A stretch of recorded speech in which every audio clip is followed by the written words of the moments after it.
There is a version of your life that you keep Let telling us yourself pray. is going to begin someday. Someday, when you make more money.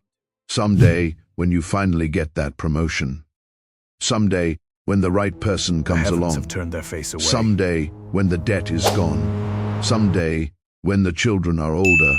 Someday, when the house is paid off. Someday, when you have more time. And sometimes that word sounds harmless. Someday. But there is a danger hidden inside it. Because someday can become a place where your entire life gets postponed. You wake up. You go to work. You pay the bills. You handle the responsibilities. And then you go to sleep. You try to keep everybody else happy. And tell yourself that one day things will finally feel different. But what if the problem isn't that your life hasn't started yet? What if you've been living it the entire time? And what if God isn't asking you to wait for a completely different life? What if He's asking you to become faithful with the life that's already in your hands? That changes everything. Because the Bible doesn't teach us that the answer to every problem is simply getting more.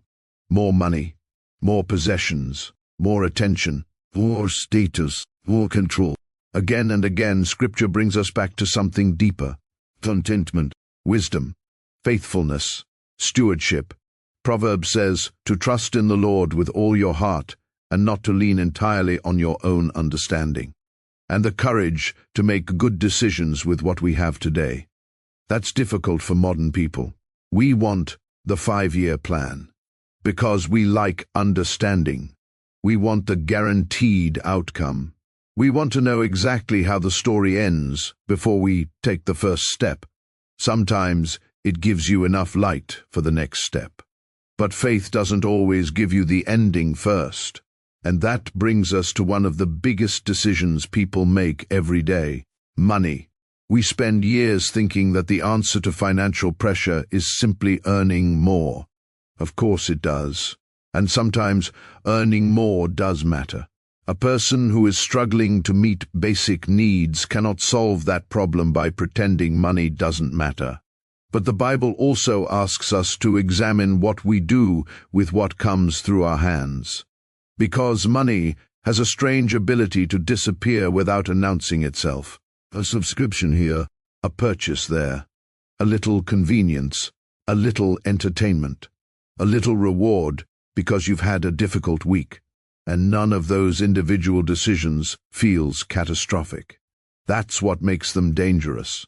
It isn't always the giant decision that changes your life. Sometimes it's the tiny decisions you repeat until they become your life. The same thing happens with time. You don't lose your life in one dramatic moment. You lose pieces of it. 30 minutes, 10 minutes, an hour, a night. And eventually you look back and realize that the things you said mattered most received whatever time was left over. A weekend. There is a time to begin. That's why Ecclesiastes gives us that famous reminder that there is a season for everything under heaven. A time to work. A time to be silent. A time to speak. A time to rest. And a time to let go. A time to hold on.